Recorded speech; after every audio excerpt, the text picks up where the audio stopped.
O que aconteceu para o Brasil chegar onde chegou? Do seu ponto de vista econômico, do seu ponto de vista político e os desenvolvimentos institucionais terríveis que nós estamos assistindo no país. E isso para chegar à conclusão de que o Brasil precisa mudar. E a segunda parte é o que fazer para tirar o Brasil dessa encalacrada econômica, social, institucional e política em que nós nos encontramos. E aí, se o diagnóstico é correto, a partida de um novo projeto nacional de desenvolvimento deve considerar que o país está proibido de crescer hoje por 3 razões substantivas. O explosivo endividamento das famílias e das empresas. Só para você ter uma ideia, 60 milhões de brasileiros hoje estão com o nome negativado no SPC e no Serasa. Cada um se sentindo muito mal, como se fosse culpado de não dar vencimento a pagar a sua conta, quando na verdade um número desta natureza mostra o escandaloso erro de política econômica do país nesses últimos 20 anos, 15 anos. O endividamento das empresas já chegou a 2 trilhões de reais, o nível de endividamento, 600 bilhões de reais, dos quais estão inscritos nos bancos como crédito de recuperação duvidosa. O que faz com que o sistema financeiro absolutamente oligopolizado tenha se retraído dramaticamente do crédito. Ninguém está renovando nada nem para pagar e para se rodar fazer uma entrada ao mês, enquanto nos Estados Unidos e na Europa é 1% ao ano. Só para você ter uma ideia da perversão que é isso. Então, o segundo grande problema, tudo isso aqui com pistas de como resolver, é que o Brasil tem hoje um passivo, um colapso fiscal também sem precedentes. Você tem hoje a dívida perigosamente se aproximando de 4 trilhões de reais, 26% dos quais 1 trilhão 184 bilhões vencendo em 4 dias. Não há um ajuste fiscal possível de enfrentar uma dívida com esse perfil. E terceiro, você tem um problema que qualquer esforço de crescimento, medíocre que seja, o Brasil abriu mão de ter uma política industrial, está se industrializando pesadamente, e o resultado é que quando a gente cresce qualquer coisinha, 2% em 2013, apresenta-se um buraco que se aproxima de 150 bilhões de dólares na conta do país com o estrangeiro. Então, isso aqui é a agenda, vamos dizer, econômica. Ao lado disso, há uma agenda que corresponde à emergência popular. Você tem um drama de violência, em que a impotência do Estado está sendo a resposta para o medo que se generalizou, vulnerando o nosso povo a propostas exóticas, proto-fascistas, né, que não... Basicamente a população tem razão, porque nesses últimos 12 meses, o Brasil teve 64.700 homicídios. Apenas 8% deles foram investigados. Só para ter um sintoma, né, da incapacidade do Estado brasileiro de enfrentar suas mínimas obrigações. A saúde pública, seja na dispensação de remédios, seja nas emergências, seja no estoque de cirurgias eletivas, as milhares que há no Brasil por fazer, demonstram também essa questão ainda no ângulo das emergências populares. E o emprego, 13 milhões e 100 milhões de desempregados, 13 milhões e 100 mil desempregados, e pela primeira vez, em janeiro desse ano, a quantidade de brasileiros empurrados para o biscate, para a informalidade, correndo do rapa, né, nas cidades, por aí afora, desorganizando o comércio formal, já chegou a 34 milhões e 700 mil pessoas. Esse conjunto de indicadores são a pista de um projeto nacional que eu estou propondo discutir para a gente ver se responde a esse drama brasileiro.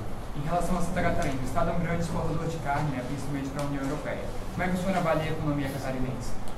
A economia de Santa Catarina não é imune aos constrangimentos brasileiros. Ela podia estar rendendo muito mais se os preços centrais da economia não fossem tão hostilmente manipulados contra quem produz e contra quem trabalha ao longo desses anos todos. Me refiro à taxa de juros, a câmbio, especialmente, mas há também gravíssimos problemas, no caso de Santa Catarina, de infraestrutura. Você fazer o processamento deste volumosíssimo e qualificado produto por estradas sem maior estrutura, quando podia fazer por ferrovias ao quinto do frete, seria outra conversa, né? Porém, a parte disso, Santa Catarina é mais do que um exemplo, é uma experiência muito interessante para um velho lutador do Brasil como eu sou. Santa Catarina é o único estado brasileiro que não sucumbiu à hiperurbanização, que concentra 82% da população nas cidades e apenas 2% do território. Santa Catarina não concentrou a propriedade rural. Santa Catarina consegue adensar tecnologicamente os pequenos porque tem um esforço associativo absolutamente único no Brasil. Então, e Santa Catarina faz uma coisa que é impressionante, né? Diversificou o seu perfil de maneira que você tem desde a agricultura tradicional até o turismo pós-industrial sofisticado, passando pela indústria de alta densidade tecnológica, passando por serviços de alta qualificação. Então é bem um exemplo do que eu sonho para o Brasil, né? Boa tarde, Rodrigo Gonçalves, da TV Brasil Esperança. Vamos falar sobre a corrida presidencial. Vem se desenhando aí, por enquanto, 14 pré-candidatos. Como que você avalia esse cenário que vem se formando, sendo que alguns partidos ainda não lançaram o nome do candidato? Nós tivemos um debate com alguns candidatos ali e eu, como estou na estrada há muito tempo, sou bom amigo de quase todos. Só o único que eu não conhecia era o Amoedo, que eu conheci ontem. Mas os outros eu sou amigo mesmo, assim, me chamei como tal de estimados amigos e tal. Aí eu brinquei com o Geraldo Alckmin, dizendo para ele que eu ia criar a associação dos candidatos a presidente e já queria antecipadamente pedir o voto dele para presidir a associação. Mas, falando sério, a questão básica é que é um sinal dos tempos. O Brasil vive um fim de ciclo. Tudo que lamentavelmente tem acontecido no país, especialmente com o ex-presidente Lula, simboliza de forma muito doída para mim, né, este fim de ciclo, e o país está procurando, sem afirmação hegemônica de ninguém na partida, o país está procurando construir um caminho para o novo ciclo, né? Isso eu espero que o debate possa aclarar, porque o país precisa sair desse debate com uma liderança forte. Tudo que o Brasil não precisa é de um presidente por procuração ou de um presidente meia bomba. Precisamos nascer desse processo um presidente forte, capaz de restaurar a dignidade do poder político ameaçada pela corrupção, de restaurar o poder e a sua organicidade institucional, encerrando uma certa anarquia, abusos e coisas que têm acontecido, e sinalizar para o povo de que é possível fazer política com decência e com compromisso com os interesses estratégicos nacionais e populares. E por que Ciro Gomes seria o nome, o diferencial entre todos esses 14? Não posso ser eu a dizer o porquê, né? O que eu posso é apresentar minha biografia e minhas ideias, né? E eu acho que o que vai resolver essa grande inconfiabilidade do estamento político é exatamente esse encontro entre um exemplo, em vez da retórica, né, e um conjunto de ideias que sejam comoventes, que apaixonem o país. O exemplo, veja bem, eu tenho 38 anos de vida pública, já fui prefeito, já fui governador, já fui deputado, já fui ministro, já corri a presidência da República 2 vezes, nunca respondi ao inquérito, nem sequer para ser absolvido, que nada mais é do que a minha obrigação, mas eu posso, vamos dizer, apresentar minhas credenciais como um homem decente, que nunca praticou nenhum tipo de imprudência que fosse envergonhar o povo brasileiro.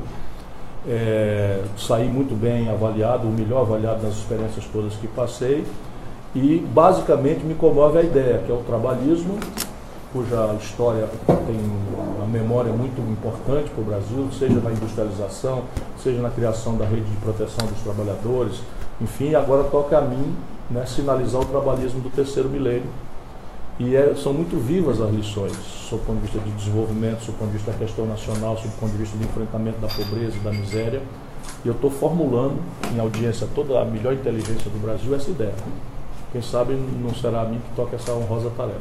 Para um segundo turno, qual seria o candidato mais difícil de enfrentar? Quem entra numa disputa não pode escolher adversário, né? Isso é uma Copa do Mundo. Teria algum nome assim que pudesse? Eu gostaria de enfrentar o Bolsonaro. Porque considero o candidato mais frágil, sob o ponto de vista de consistência, de todos, né? Nunca administrou um boteco dos pequenos. Simula que é um não político, sendo deputado federal, foi meu colega, 26 anos, do Rio de Janeiro, onde está preso o Sérgio Cabral, contra quem ele nunca levantou uma palavra, o Eduardo Cunha, quem ele chamou de herói. Isso tudo vai se esclarecer. Onde está lá o Comando Vermelho encastelado nas favelas, ele nunca deu um dia de serviço para resolver essas questões e tal, nunca se dispôs a governar o Rio de Janeiro. Podia não ter ganho a eleição, mas podia ter tentado ajudar o Rio de Janeiro a enfrentar a corrupção, a enfrentar a miséria, a violência. Não, é um deputado federal a vida inteira e usa dinheiro da Câmara para finalidades que ele explicita, e até eu, que sou meio bocudo, tenho vergonha de repetir, né? Então, e assim, é a semente do fascismo que a gente tem que arrancar no nascedouro. Ciro Gomes, nós temos aí a previsão de um presidenciável muito bem contado nas pesquisas, a execução de uma líder popular, a Marielle, com uma história até então imaculada. Nós temos as tropas na rua, que são no Rio de Janeiro, e temos a ameaça recente de um general do Exército em relação a uma decisão judicial. Temos aí um cenário para um golpe militar? Nós temos sintomas de anarquia mais do que um cenário para um golpe militar. Aí eu tinha falado ao seu colega sobre isso. Uma das tarefas é restaurar a autoridade do poder político brasileiro desmoralizado que está permitindo esses sintomas de anarquia, né? Mas eu não vejo condição interna no Brasil, não vejo coesão social mínima interna no Brasil e não vejo sustentação externa nem remotamente possível para uma aventura militar num país como o nosso, em pleno século XXI. E se eu bem conheço, o general Vilas Boas, de forma impertinente, é bom que se deixe bastante claro, mas para mim é muito claro que a intenção dele foi coesionar ao redor da liderança dele uma excitação que ele começou a perceber acontecer embaixo. Então, antes que aquela coisa de baixo ultrapassasse a autoridade dele, é impertinente isso, mas é bom que a gente entenda, ele antecipou-se, escolheu as palavras, impertinente, porque não está na hora de general dar pito, né, muito menos no judiciário. Isso aqui não é mais uma república de banana, como nos anos 60 se pensou que era. Isso aqui é uma grande nação do planeta Terra. Mas eu acredito que ele, tanto que depois que ele fez o assunto, acabaram-se as manifestações. Os generais do alto comando coesionaram com ele, e isso é muito próprio da cultura da caserna à sul-americana, né? Portanto, impertinente que tenha sido, eu vejo esse lado bom para sustentar que eu não vejo uma escalada de golpe no Brasil.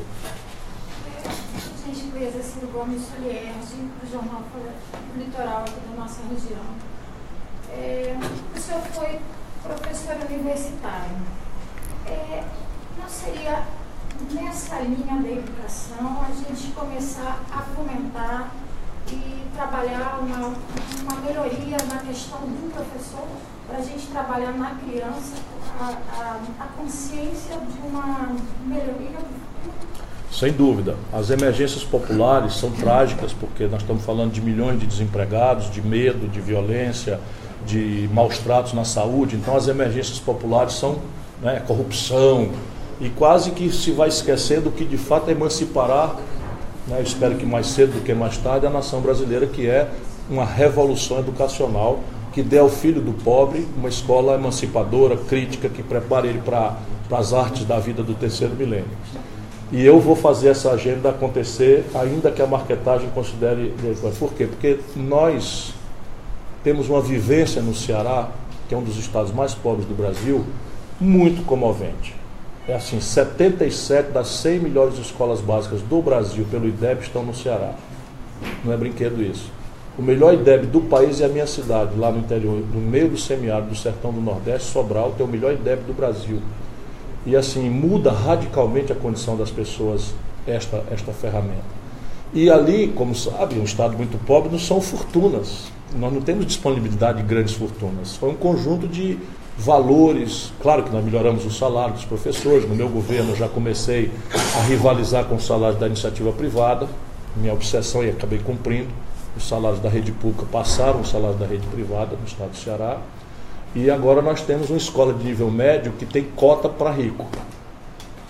Isso é uma coisa que dá orgulho de falar, porque nós criamos, não temos condições de fazer todo para todo mundo ao mesmo tempo. Então, hoje, 1 de cada 4 já estão acessando uma escola técnica de nível médio, profissionalizante, linda, sabe, tudo de bom. Nenhuma escola americana ou europeia rivaliza com aquilo. E aí, nós, como não podíamos dar isso para todo mundo ao mesmo tempo, obrigamos que o acesso fosse por egressos da escola pública por nota. E aí o Ministério Público do Ceará nos obrigou lá a um TAC, determinando uma cota para egresso da escola privada. Nós acabamos aceitando, porque vale até o argumento para mostrar que a gente pode fazer diferente. Eu acho que, se já do ponto de vista, eu acho que está... Corretíssimo, claro. É o caminho, a gente fala muito de corrupção, mas a gente corrompe quando não deixa atravessar o pedestre na faixa de segurança, porque a gente está com pressa, porque sempre tem um porquê. Eu acho que são está coberta de razão. Tem um leque de alianças aí, como os partidos mais de centro-direita e a esquerda nessa corrida presidencial? Não, nesse momento eu tenho feito uma comparação, é como se fossem os treinos livres da Fórmula 1. Né? Daqui até julho, cada um dos partidos meio que corre sozinho, conhecendo a pista, ajustando a suspensão, etc, para ganhar um bom lugar no grid de largada. Aí é que as coisas vão acontecer, os jogos de equipe. Então, hoje, por exemplo, o PT está com um candidato, possivelmente, o PCdoB, que sempre foi com o PT, está com candidato, o PSOL está com candidato, o PDT tem seu candidato, o PSB está anunciando a possibilidade de ter um candidato, que revela uma absoluta fragmentação do processo. Tudo indica que o DEM lança candidato, o PFL, quer dizer, o PSDB talvez fique lá com o PTB, não se sabe, mas o fato é que a aliança mesmo só vamos ter em julho, a clareza delas. A possibilidade do Lula não sair, isso pode arregimentar parte dos eleitores? Se o Lula não é candidato, eu acredito que ele não é, lamentando isso, e não fiz nada para que isso acontecesse, mas o fato é que a gente tem um país para administrar, tem 206 milhões de bocas para alimentar e resolver os problemas, e a gente, cruel que seja, nós temos que antecipar o futuro. E é preciso respeitar o tempo do PT, é preciso respeitar o trauma, que não é pequeno. Eu mesmo fico muito aflito, angustiado, porque o Lula, para mim, não é uma figura que eu conheço da televisão. É um velho camarada de 35 anos, 30 anos. Já tivemos desavenças, já tivemos convergências, muito mais convergências do que desavenças. E isso vem de uma história, com o Brizola foi a mesma coisa. E eu lamento muito tudo que está acontecendo, mas é preciso pensar no país, né? E olhar o eleitorado como livre. O eleitorado, o que nós vamos buscar é reunir todos os interesses de quem trabalha com os interesses de quem produz contra a especulação.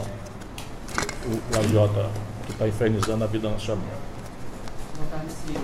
Meu nome é Matheus, sou jornal dos bairros. Tem quem diga que o senhor vai ser o herdeiro do Lula nessas eleições. O que o senhor tem a dizer? Não acho bom isso não, porque o próximo presidente da República tem que ser uma pessoa com uma liderança muito inteira. Não é bom para o país que a gente tem que ser capaz de fazer alianças, tem que ser capaz de dialogar com todas as forças, mas o presidente tem que ser muito forte para enfrentar com alguma chance de êxito essa onda entreguista e essa onda de corrupção e essa onda de anarquia política que o país está vivenciando. E essa liderança, para ser forte, tem que estabelecer uma relação direta com o povo. Certo? Ainda que as alianças sejam legítimas, mas não é possível que você seja um presidente por procuração, entendeu? Isso o país não vai suportar. E tu acha que o Brasil tem jeito com toda essa... Tem sim, tanto que eu estou me propondo a entrar nisso e ajudar a resolver. Vou botar meu pescoço no laço. Estou novinho demais para me matar, né? Não renuncio nem a pau Juvenal, né? E não me deixarei derrubar como a Dilma se deixou, nem a pau Juvenal também. Então é o jeito de dar certo. O Congresso tem se mostrado capaz de grandes serviços ao país e aos brasileiros. Como diminuir esse risco? Como chegar à presidência sem enfrentar um Congresso acovardado e outros interesses? O Brasil tem esse problema desde que nós adotamos, com forte apelo popular, o presidencialismo à moda americana. E o presidencialismo ele tem um defeito de nascença. Qual é? Um órgão tem um monopólio do desenho institucional, mas não tem nenhuma responsabilidade com a sustentabilidade daquilo. Então esse órgão tende todo dia a diminuir imposto e aumentar a despesa. Ele não tem responsabilidade nenhuma. E o outro órgão, é o executivo, é encarregado da sanidade da economia, da regularidade dos serviços públicos, mas não tem nenhuma força, pelo menos formal, no desenho institucional do país. Então esse é um conflito que é do ramo. Então não tem que ter susto com isso, para quem tem a vivência que eu tenho. Como é que a gente atenua essa lógica de impasse? São 4 providências que você pode tomar, 3 experimentadas à luz da história com êxito relativo, alguns com êxito extraordinário, e uma que o Brasil precisa começar a experimentar uma ferramenta nova, que está escrita na Constituição. Primeiro, lembrar a necessidade de votar não na pessoa, mas na ideia. Então, apresentar o projeto antes, levar pancada, aceitar a crítica, explicar a contradição, Porque aí, se a população vota em você e na ideia mesmo criticada, fica muito forte quando chega lá.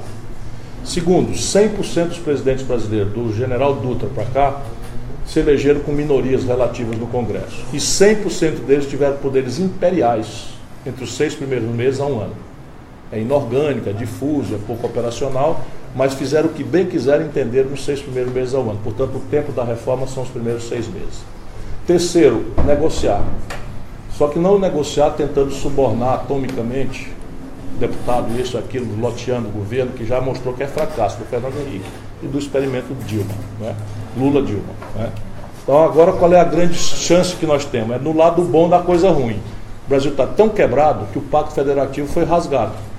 Você tem o Rio Grande do Sul picando o salário de funcionário, Minas Gerais picando o salário de funcionário, Rio de Janeiro picando o salário de funcionário, Rio Grande do Norte quebrado e mais 14 estados, são 17 estados brasileiros quebrados. E assim, metade dos municípios. Então é preciso trocar a reforma por um redesenho do Pacto Federativo. Restaurar o mínimo de autonomia da federação dos estados e dos municípios, mediante um apoio organizado a uma reforma fiscal que resolva a equação do financiamento falido do Estado Nacional Brasileiro, não como um cavalo de pau, mas como perspectiva que começa desenhada e mostre para o mercado, para as expectativas econômicas, que você achou uma saída que dentro de 1, 2, 3, 5, 10 anos, seja o que for, o país achou o caminho de fazer. E quarto, que é o experimento moderno, persistindo o impasse, obter por maioria simples autorização para convocar a população diretamente por intermédio de plebiscitos e referendos que estão previstos na Constituição, para votar exclusivamente a agenda da reforma. Nos últimos anos, políticos do Brasil têm feito voltar a questão do movimento separatista aqui no Sul. Qual é a tua opinião sobre separar o Sul do Brasil? Seria uma grande pena, porque o Brasil, e olha que eu estou muito moderado, né? O Brasil tem uma chance de ser uma civilização para o mundo inteiro render homenagem e admiração, cair a boca. De vez em quando a gente faz isso. Eu tenho uma capa da Economist no 3º ano do governo Lula, Brasil's Take-Off, o Brasil decolou, que é uma estátua do Cristo Redentor, como se fosse um foguete saindo do morro e decolando. E aí estamos agora nas páginas policiais do mundo inteiro e tal. Então, o grande problema do Brasil é a falta de projeto. Mas quando a gente se ordena, como no nacional desenvolvimentismo, o Brasil criou a Bossa Nova, criou o Cinema Novo, o Brasil foi bicampeão de futebol pela primeira vez com 58 e 62, tudo se orienta e se organiza no Brasil, inclusive a identidade cultural. E qual é a nossa vantagem? A nossa vantagem é a nossa unidade nessa diversidade extraordinária. Por exemplo, Santa Catarina não tem petróleo, mas aqui do lado, na Bacia de Campos, tem. Na Bacia de Santos tem. Aqui na fração, um pouquinho do Paraná, tem. Então Santa Catarina não tem rios caudalosos para financiar sua energia hidráulica, mas Itaipu, bem ali, tem. Belo Monte, lá na Amazônia extrema, 5.000 quilômetros daqui, tem. E é interligado. O Brasil tem uma agricultura que é a mais competitiva do mundo, em que você colhe culturas tropicais irrigadas no Nordeste e culturas temperadas no sul, na mesma data. O Brasil tem a maior 22% das espécies vivas no planeta, concentradamente na Amazônia. A maior província mineral do mundo, concentradamente na Amazônia e na Minas. Então, essa complementariedade é que explica por que o Brasil é tão cobiçado internacionalmente. O Brasil tem reservas de petróleo que significam hoje, só o que está ponderado, 20 trilhões de reais. Aí está a grana para a gente emancipar esse país, se a gente souber fazer essas coisas direito. Enfim. Então, quem defende a separação nada mais é do que um imbecil, para não dizer um filho da puta. Acabou, gente. Pronto, falei. Essa é a Pronto. Encerrou. Obrigado, gente. Obrigado.